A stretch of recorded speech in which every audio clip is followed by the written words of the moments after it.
Hello everybody, hope you're doing well. Today I'm in Hampshire and that is all I'm allowed to give away today because it is a permission visit today. Standing behind me is a really interesting air raid shelter which we're going to explore and we're going to talk about. It's never before been filmed and documented properly, so today what you're about to see is something that is actually going to be pretty unique. But obviously, as to this channel, the fact of like digging up these amazing pieces of World War II history to explore them and to document them. So come along with me. I think we're going to really enjoy this one. By the way, it's beautiful in there for the conditions, so let's take a look. Come on.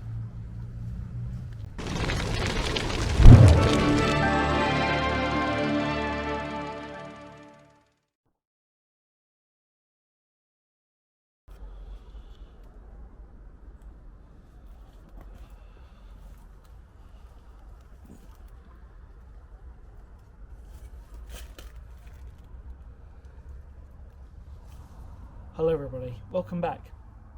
This is really cool. I'm so excited by this one. Just want to say massive thanks to Mandy, who's just allowed me access, which has been brilliant with work in progress. And obviously now I'm down in this area, felt appropriate to film. So this is a really special shelter for lots of different ways.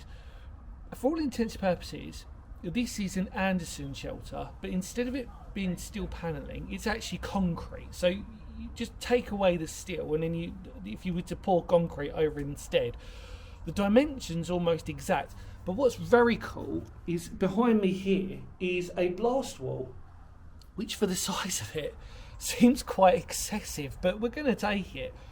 So just picture an Anderson shelter, but just made of pure concrete instead. Now I'm just going to show you just what I mean by that to begin with.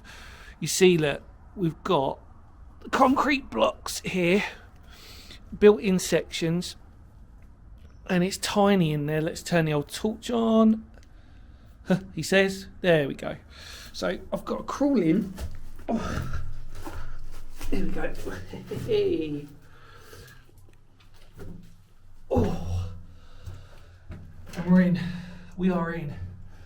It is the same dimensions as an Anderson shelter, and you've got a lip there for access, whereas obviously probably in Anderson shelters you'd get a step down, and like I said, then you've got the blast wall behind it. But this is just made out of pure concrete. Now it's hard to tell because actually it's been so well kept in a strange way, you can't actually tell. I would assume that, yeah, look, there you go. So it's made out of the mesh. It's like I always refer to it as like a sort of gridded paper mache. So the idea is you make the grid and then you pour the concrete around it. Come on, I think most people would realise that. And then obviously you've got the slabs of concrete that just sort of interweave. It's beautiful, this one, really pretty. As you can tell, the kids, which has been pretty cool, let's be honest, have been using this for their own little play den. And, had been. You can see the cobwebs and stuff. And the little chairs are so cute, isn't it? A little table. There's some cups by the entrance. And this is it. This is literally it. You know, nothing more, nothing less. Let's turn the old torch off, because it does get dark. How cool. Sorry about that if you suffer from epilepsy. I didn't mean to sort of like make that so dramatic. But yeah, it's dark in here if there's no light. And then if I turn the torch on magically, look at that.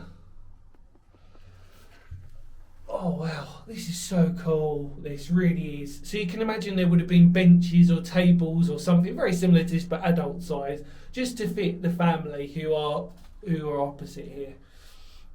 And that is it. But you can see where the ground level is from where we are. So it was properly sunk in, so that obviously represents the ground level from where we had to drop into. So it's semi-sunken is probably the polite way of saying it. No vent, no anything like that. Again, exactly like an Anderson shelter, but just solid concrete, except like I said, the strangest part is that there's a blast shelter there. But a cosy little air raid shelter, enough for a family. But just look at this. The construction is absolutely beautiful. I really mean that. It's just this beautiful construction in here. but because it's so small, it's just really cool. Like I said, look, there's a little bit that's worn away as well again, so you get the idea.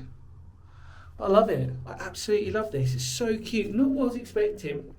And it's so overgrown. I'll take you for a look outside. Like I said, we've got to keep this location secret. So all I can say is it's in Hampshire. Obviously the owner, Mandy, has just kind of respected that. And I'm going to show maximum respect. So if for whatever reason you know this one, can you please just kind of keep it to yourself? That'd be really great. Just, you know, it's all about respect at the end of the day, isn't it? And the fact I've got this opportunity, it's never been filmed properly. Or filmed, as far as I'm aware. It's definitely not even... There might be a couple of photos out there from the outside, but definitely none from the inside. So this is a first.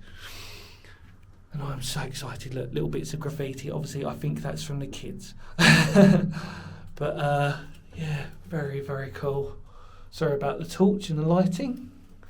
Right, let's head out. Come on.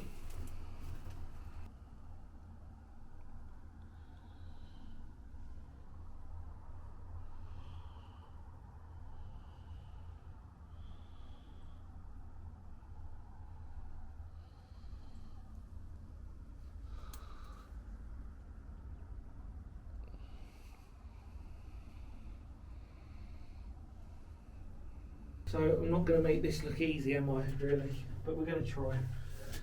Oh. God.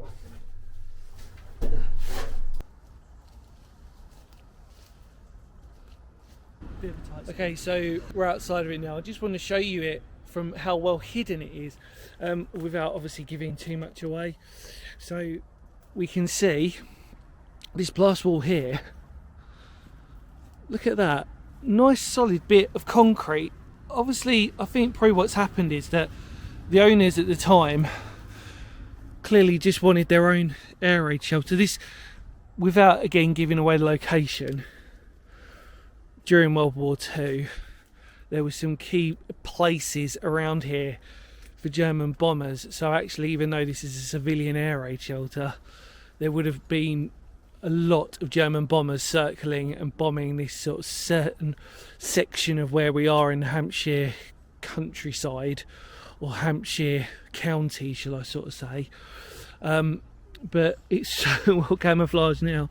But you can see the concrete within that, and you can see this sort of, you've got good drainage because it's quite sharp, the descent. In fact, actually, if you looked at it from a strange angle, it's actually of a pointed design on top rather than an oval. The oval's actually inside, but it's actually quite pointed on top. That's probably more than likely to obviously let that drainage go. I can imagine also, obviously it's a very wet and murky day today, I can imagine actually not too far that would be quite prone to getting quite wet and flooded certain periods of time.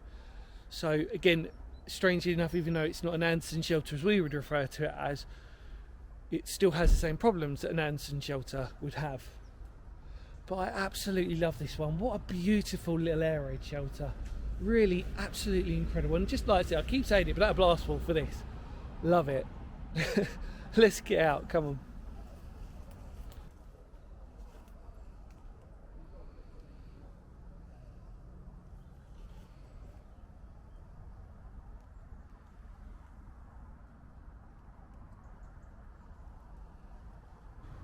Well, there you go.